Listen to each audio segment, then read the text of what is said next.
So how do we take this into the entrepreneurial space where we aren't afraid to get over the big, like go for the big client work and get that big contract and really like bid rates that communicate our wealth and like our value that we bring to the table? They're very, very closely interconnected. We're talking about money mindset in our personal life is very similar to our business life, but then we have to Okay. tie in worthiness and our self-worth too, right? And that's another whole mindset game, but we have to Oh have gosh. worthiness.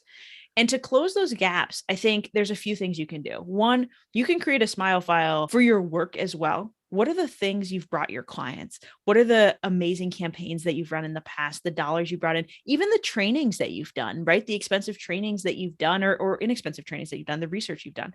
Have a place to, before you pitch a client, read through that every single time, right? I want you to read through it before you get on a sales call because you need to remind yourself that you're not a newbie at this, that you have a ton of knowledge to bring to the table, a ton of skills to bring to the table, and that needs to come into your pitching. The second level is you got to find your people and your community because we need to talk about what we're getting paid.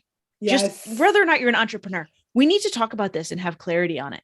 The number of times we actually just had someone in our community who is a community manager for us for a little while. We were running these big events once a year. We now run mini events twice a year, but she was our community manager through those events. And she came to me. I heard amazing things. I knew her personally. And I was like, I know you're doing community management somewhere else. Would you like to come do this for this event? And she was like, yeah, no, that would be amazing. And I said, okay, what are your rates? And she quoted me a rate that we don't pay our lowest level entry level person, right? It was below that. I came back to her and I was like, I can't in good conscience pay you that. Like, we have to pay you at least double that. And like, really, you need to be asking for this much. And she was flabbergasted. And so she brought her first client. She got her first client. She was afraid to charge too much. So she charged the bare minimum. And then each new client, she increased it a little bit, like 50 cents or $1 an hour, but nowhere near.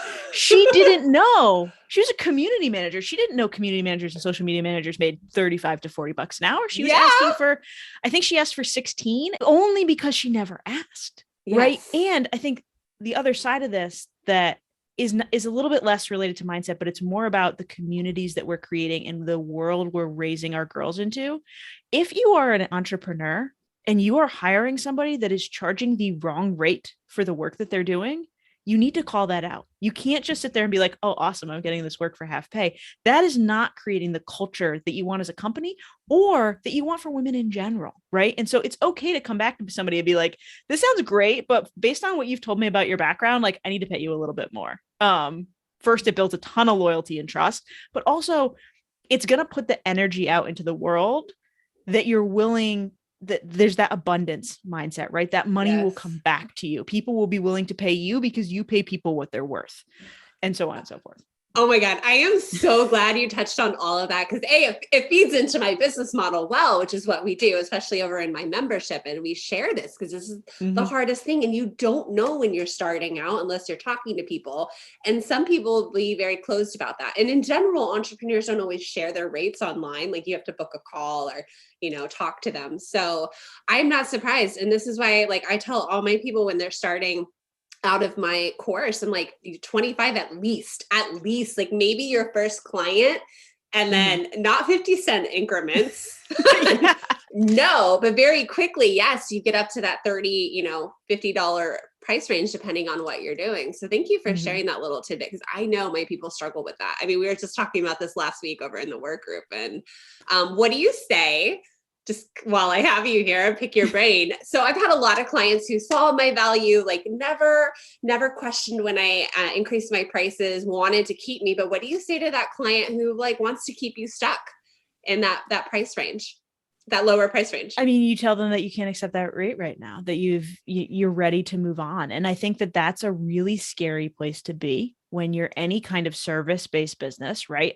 You've got to let clients go if you want to find the clients that are going to pay you. And so in the short term, yeah, maybe your income is going to go down a little bit. And that's why we build emergency funds and security. And I know you and I want to talk about security. Yes. We'll move into that in a second, but you have to let those clients go and say like, hey, it seems like there's somebody that's going to be a better fit for you right now. I've loved working with you. Thank you for the experience. I need to maintain these rates. Some people are going to be willing to pay it when they realize you're going to leave, and some aren't. And it's okay to say goodbye to those people. We have to recognize that there are going to be people out there that are willing to pay what we ask for. And remember that there are also people coming up behind you that don't have the experience that you were used to be charging $25 an hour. You're not anymore. That person can hire somebody who's paying $25 an hour. It's just not you anymore. And that's okay. So that's where I'd start. The security is the second part. And so we have to touch on this because it's really, really important. When we look at entrepreneurs in general, but especially female entrepreneurs, we are behind the 8 ball in retirement savings, in emergency savings, in really even understanding the finances of our business and the emergency fund for our business, not our personal life, but having a couple of months of your business expenses in hand. And you want to have that, and you want to start to build it up really as quickly as you can. And so those are going to be your core goals at first, is to build up those emergency funds. And the reason is, when you have a client who doesn't want to pay you what you're worth, when you have a vampire client that is sucking all of your energy and scope creep, and you're dreading going to open your laptop because you have to deal with this person, that you have the ability, the safety net, to say no to that person, to honor your skills and your value, and walk away from things that do not serve you. That is incredibly hard when you're living hand to mouth. And so where we see this happen a lot is you have women who haven't run a business before. At the beginning, everybody's kind of tight, and that's fine. We're all tight. And then something blows up, right? They do a great launch. They get a new high dollar client or a contract, and money comes in, and they celebrate, right? They spend that money, they pay down this credit card, they go on vacation, they do whatever, buy a new laptop, whatever it is. And then they're stuck again, right? Because they haven't taken that moment to say, how do we build a secure platform so that from now on, I can do more of this amazing work and less of the stuff that kept me hand to mouth. And so this is something to go into any launch, any new client pitch of like, okay, this percentage of my money is to pay myself. This percentage of my money is to pay the cost for me to do this contract. And this percent is to set aside for the future. Right. And obviously taxes are in there too. Don't forget to pay your taxes.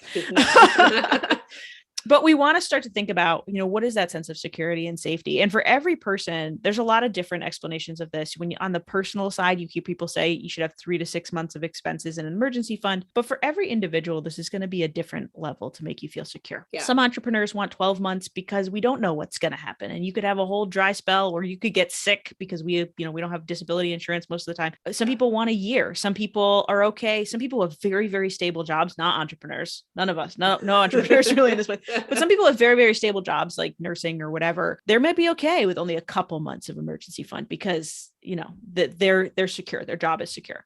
And they might have the right insurance to, even if they can't work, they've got money coming in. But you have to figure out and ask yourself, and this comes back to mindset too, what makes me feel safe? And how can I get those things in place? And yes, the big emergency fund, several months, is in there, but it's also things like if you had food scarcity growing up, this could be that you have a pantry system, a freezer system, that you have a couple weeks of meals no matter what happens. And maybe you're far beyond that level, right? Like, that you now make 6 figures and you don't actually have to worry about food, but there's some part of your child brain that still has that fear. And so that client that fires you, that client that you want to let go, you're getting really nervous about it. You go and open the fridge and it's kind of empty and it puts you into total fight or flight mode.